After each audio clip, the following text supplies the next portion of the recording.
Salam alaikum, le 7 novembre, on est le matin ici à Marrakech dans la salle de presse de cette COP 22. Alors c'est la journée inaugurale avec beaucoup de discours de représentants du Maroc et de l'ONU pour parler de cette COP 22. Ici on est à la salle de presse, vous voyez beaucoup de journalistes qui sont à l'œuvre. Nous aussi on a pris plusieurs déclarations mais surtout de participants du continent africain, des représentants de la société civile, des ministres, etc. que je vous invite à découvrir dans ce reportage. C'est dire l'importance aussi pour le Maroc et pour l'Afrique de venir participer à cette grande manifestation. Sauvons l'environnement, sauvons notre terre. A tout de suite, restez avec nous. Monsieur le ministre Garba, ministre de l'Environnement du Niger, bonjour. Bonjour monsieur. Alors pourquoi votre participation à la COP22 à Marrakech? Écoutez, les conférences des Nations Unies sur les changements climatiques sont des événements d'importance mondiale et en tant que ministre d'un pays très concerné par la problématique des changements climatiques, il était naturel que nous prenions part à cette rencontre d'intérêt mondial. Votre délégation est composée de plusieurs personnalités, j'imagine, du Niger. C'est dire l'importance qu'accorde votre pays à ce genre d'initiative. Est-ce que le Niger s'inscrit aussi à travers des initiatives bien précises dans la préservation de l'environnement? Absolument. Notre délégation est forte d'une bonne centaine de membres, couvrant des personnalités à la fois politiques, mais aussi scientifiques et de la société civile. Et cette participation sera rehaussée par la participation personnelle du chef de l'État sur l'invitation de Sa Majesté le Roi du Maroc.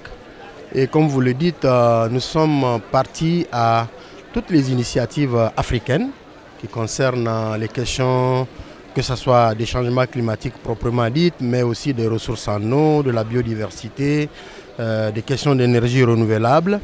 Et toutes ces questions qui sont au centre de la vie de nos communautés, qui sont, comme vous le savez, les premières victimes des phénomènes de changement climatique. Nous avons une participante qui vient du Mali, un pays frère, ami du Royaume du Maroc. Et je voulais vous demander, madame, pourquoi votre participation à la COP22? Pourquoi c'est important pour le Mali? C'est important pour le Mali parce que le Mali n'émet pas assez de gaz à effet de serre et pourtant le Mali reçoit.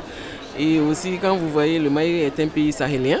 Et donc, on a déjà des villes qui sont classées sur le plan international par rapport aux villes les plus chaudes. Donc, pour nous, c'est d'essayer de voir comment faire comprendre, c'est-à-dire aller vers les décisions pour pouvoir réduire ces effets de gaz à effet de serre. Merci. Merci beaucoup.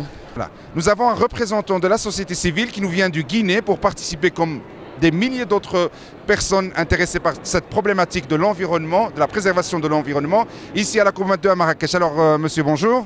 C'est Modiouri Moringa Diallo, enchanté. Je suis le président de la Fédération guinéenne des promoteurs de la filière Moringa. C'est nous qui avons fait observer pour la première fois par l'humanité 1 minute de silence à la mémoire des êtres vivants de la faune et de la flore sauvage ayant perdu leur vie par mort naturelle, occasionnelle ou criminelle. Alors pourquoi, pour vous, c'est intéressant de participer à la COP22? C'est important parce que la COP s'inscrit dans une dynamique d'action et d'innovation. Et donc, nous venons avec des innovations à la COP22.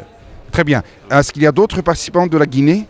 Bien sûr, il y a énormément de participants guinéens qu'on peut retrouver au niveau du stand Guinée et qui pourront également vous dire, vous parler de leurs sentiments par rapport à leurs initiatives. Qu'est-ce que vous attendez de cette COP22? J'attends de cette COP22 une COP d'action et d'innovation. Merci beaucoup. Merci beaucoup. Alors nous avons une Sénégalaise, journaliste, Diaspora News. Bonjour. Bonjour. Alors pourquoi c'est important pour une Sénégalaise ou d'origine sénégalaise ou une Africaine de participer à la COP22? Je pense que pour la participation à la COP22, ça n'a rien à voir avec le fait qu'on soit originaire de tel ou tel autre pays, mais c'est avant tout humain, parce que maintenant, comme on dit, c'est la COP de l'action. Tout ce qui a été ratifié à Paris doit être appliqué maintenant.